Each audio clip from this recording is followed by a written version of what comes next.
الحمد لله رب العالمين والعاقبة للمتقين والصلاة والسلام على سيد الأنبياء والمرسلين خاتم النبيين محمد وعلى آله وصحبه أجمعين أما بعد۔ میرے دینی اور ایمانی بھائیوں، بزرگوں اور دوستوں،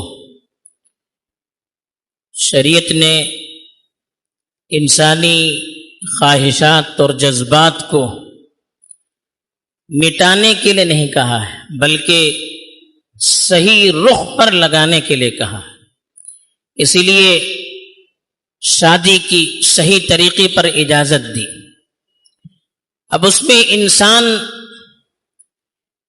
محبت کے ساتھ، خود اعتمادی کے ساتھ، ایک دوسرے پر بھروسہ کر کے زندگی گزار سکے، تو اس کے لیے شریعت نے کہا جو جوڑا منتخب کیا جائے وہ جوڑا بھی بہتر سے بہتر ہو، اس لیے کہ جوڑا اچھا ہوگا اس کے اثرات بھی پورے خاندان پر اچھے مرتب ہوں گے۔ اگر جوڑے کے انتخاب میں غلطی ہو گئی تو زندگی بھر آدمی اس کو جھیلتا رہے گا، اس کے برے اثرات نہ صرف خاندان پر بلکہ اگلی نسل پر بھی پڑنے کا امکان ہے۔ اس لیے شریعت نے اس باب میں بھی پوری طرح سے رہبری کی ہے۔ حدیث میں اللہ کے رسول صلی اللہ علیہ وسلم نے ارشاد فرمایا، تنکح المرأة لأربع، لمالها ولحسبها ولجمالها ولدینها فاظفر بذات الدین تربت یداک۔ ایک حدیث میں اللہ کے رسول صلی اللہ علیہ وسلم نے 4 چیزیں بیان کی۔ عام طور پر لوگوں میں رواج جو تھا اس کو سامنے رکھ کر اللہ کے رسول صلی اللہ علیہ وسلم نے بتایا، اور آج بھی انسانی مزاج میں انہی چیزوں کو تلاش کرنے کا مزاج ہے۔ انہی چیزوں کو انسان تلاش کرتا ہے، یا تو وہ دیکھتا ہے جس جوڑے کو تلاش کرنا ہے اس میں مال و دولت کی ان کے یہاں فراوانی ہو، اس کو انسان مقدم رکھتا ہے، یا کبھی خاندان کو دیکھتا ہے، اچھے خاندان کا جوڑا ہو، اچھے خاندان کی لڑکی ہو، اچھے خاندان کا لڑکا ہو، یا کبھی خوبصورتی کو دیکھتا ہے یا دین کو دیکھتا ہے۔ یہ 4 چیزیں عام طور پر ماحول میں دیکھی جاتی ہے۔ شریعت نے روکا نہیں، انسانی فطرت ہے، لیکن شریعت میں کس چیز کو ترجیح دی گئی ہے، شریعت نے کس چیز کو منتخب کرنے کے لیے کہا، چوائس کرنے کے لیے کہا۔ شریعت نے کہا کہ فاظفر بذات الدین، آپ دیندار کو اختیار کیجئے۔ اگر ان 4 میں آپ کو اختیار دیا جائے تو آپ دین کو مقدم رکھیے، اس سے آپ کی زندگی خوشگوار ہوگی۔ اس لیے کہ خوبصورتی یہ ہمیشہ رہنے والی چیز نہیں ہے، وقتی ہے۔ وقت گزرتا جائے گا، بڑھاپا طاری ہوگا، خوبصورتی ختم ہو جائے گی، کوئی بیماری لاحق ہو گئی، خوبصورتی ختم ہو سکتی ہے۔ مال ہے یہ ہمیشہ رہنے والی چیز نہیں ہے، یہ تو ہاتھوں کا دھول ہے، یہ تو سائے کی طرح ہے، آج اس کے پاس ہے کل اس کے پاس ہے۔ تو یہ مال بھی کوئی بھروسہ مند چیز نہیں ہے۔ اس پر اگر مال کی وجہ سے آپ نے شادی کی، مال ختم ہو گیا، پھر یہ رشتہ مضبوطی کے ساتھ قائم نہیں رہ سکتا۔ البتہ رشتہ داری خاندان کو دیکھنا چاہیے کہ خاندان اگر اچھا ہو تو خاندان کے اچھے اثرات بھی جوڑے کے اندر ظاہر ہوں گے ضرور۔ اچھی مٹی سے اچھی چیز اگتی ہے، اچھے خاندان میں اچھی خصوصیات پروان چڑھتی ہے، تو اس لیے خاندان کو ترجیح دینا چاہیے، لیکن اس میں بھی خاص طور پر دینداری کو ترجیح دینی چاہیے، اس لیے کہ دین ایسی چیز ہے جو وقت کے ساتھ دینداری بڑھتی چلی جاتی ہے، دینداری باقی رہنے والی چیز ہے۔ دینداری انسان کو اللہ کے تابع رہ کر زندگی گزارنے پر مجبور کرتی ہے، دینداری انسان کو ایک دوسرے کی حق تلفی سے محفوظ رکھتی ہے۔ پھر انسان اپنے حقوق کو ادا کرنے کی فکر کرے گا۔ شوہر دیندار ہے تو وہ اپنے حقوق کی ادائیگی کی فکر کرے گا. عورت دیندار ہے, وہ اپنے شوہر کے حقوق کی ادائیگی کی فکر کرے گی.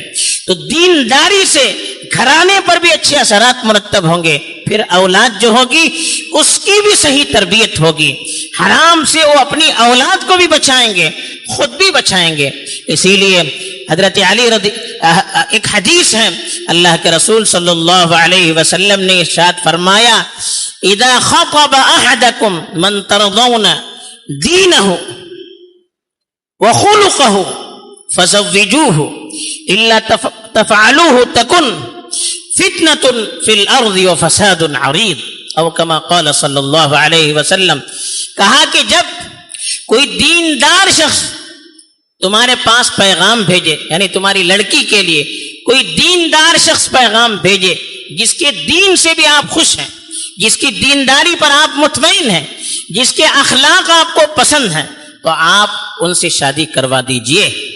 اگر ایسا نہیں کریں گے تو زمین میں فتنہ برپا ہوگا اور فساد مچ جائے گا.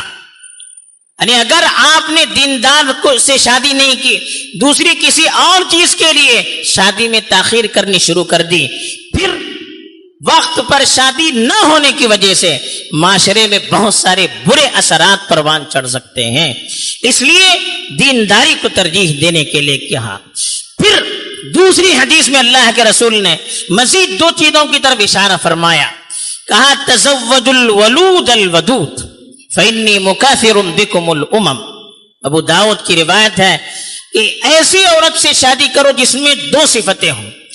ایک تو زیادہ بچے جننے کی صلاحیت اس کے اندر, اس لیے کہ شادی کے بہت سے مقاصد میں سے ایک مقصد یہ کہ نسل ہماری باقی رہے, امت میں اضافہ ہو. اولاد کی کثرت یہ بھی خوبصورتی ہے.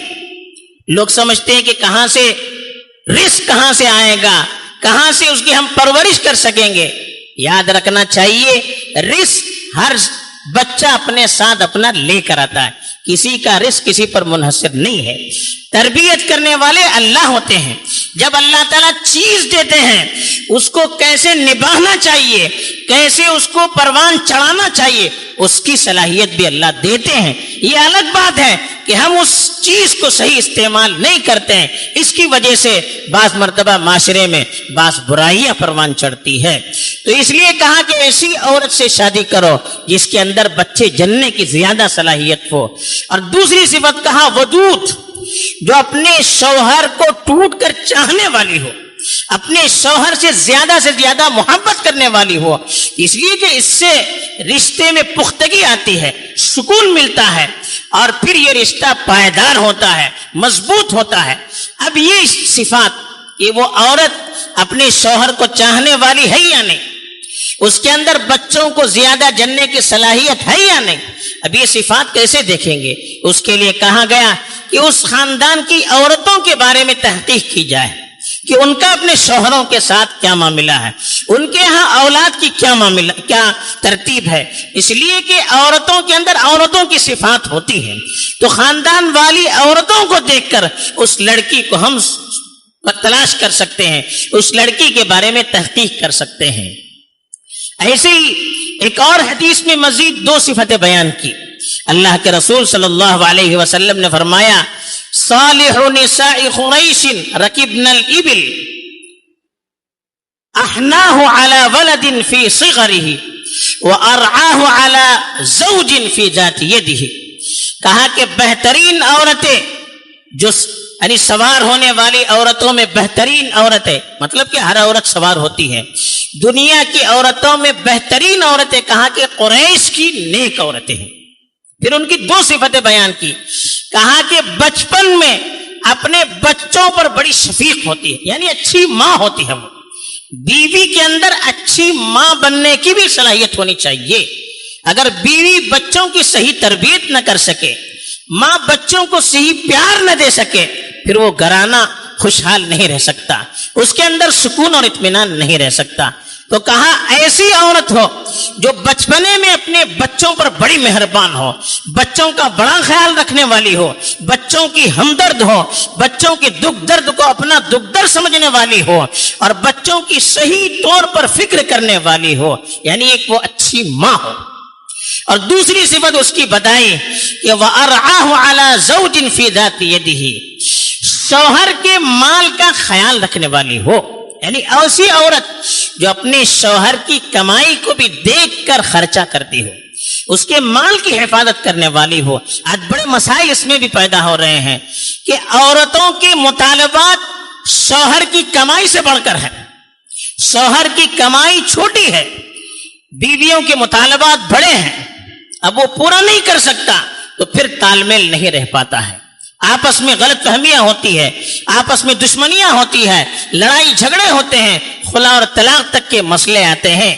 اور کبھی شوہر مجبور ہوتا ہے گھر والوں کے مطالبات کو دیکھ کر کہ وہ غلط طریقے سے پھر کمانا شروع کرتا ہے، وہ دیکھتا ہے کہ صحیح طریقے سے کما کر میں اپنی گھر والی کے مطالبات پورے نہیں کر سکتا، پھر وہ غلط طریقوں کو اختیار کرتا ہے۔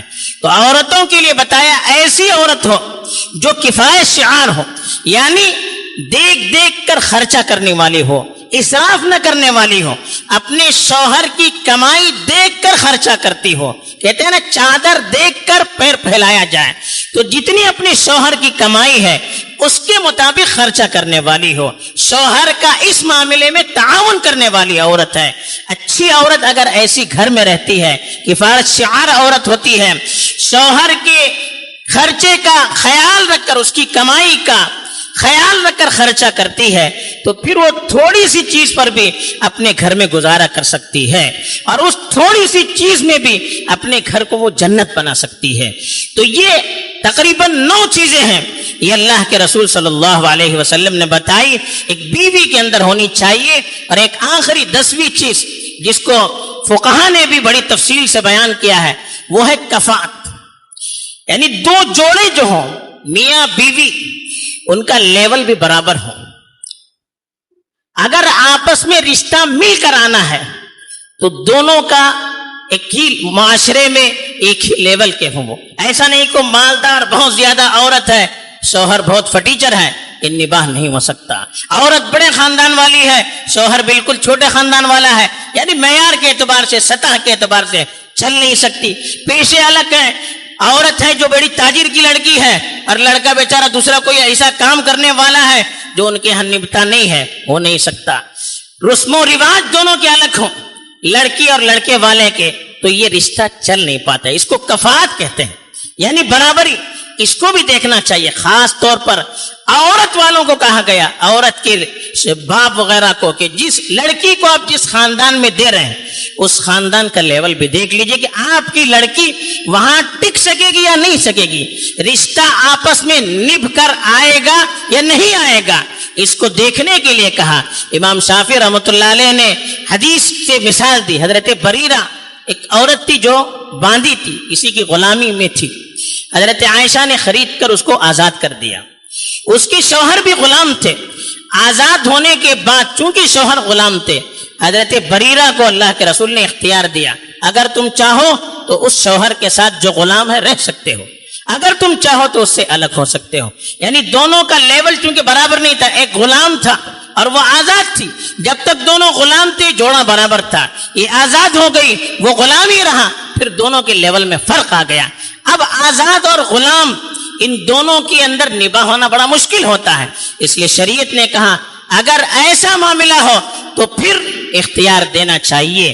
حضرت علی کی روایت ہے، 3 چیزوں کے بارے میں فرمایا کہ اللہ کے رسول نے ارشاد فرمایا جب 3 چیزوں میں تاخیر نہ کی جائے، نماز کا وقت ہو جائے تاخیر نہیں کرنی چاہیے، جنازہ حاضر ہو، جنازہ تیار ہو کر حاضر ہو، پھر نماز کا بھی انتظار نہیں کرنا چاہیے، فوراً کرنا چاہیے، یہ افضل ہے۔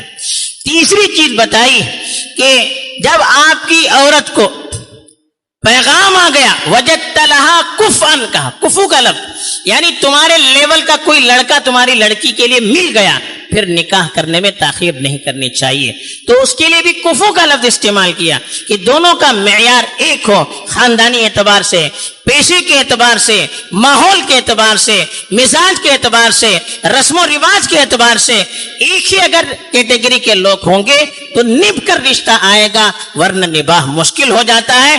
تو یہ 10 چیزیں تھی جو اللہ کے رسول کے حوالے سے علماء نے بیان کی ہے کہ دونوں جوڑوں کے اندر کیا کیا صفات ہونی چاہیے، اس کا اگر ہم خیال رکھیں گے اور اپنی شہوت اور خواہشات کے مقابلے میں شریعت کو مقدم رکھ کر ہم آگے بڑھیں گے، پھر دنیا ہی میں زندگی جنت بنے گی، دنیا میں زندگی جنت بنے گی، راحت اور سکون کا سبب بنے گی۔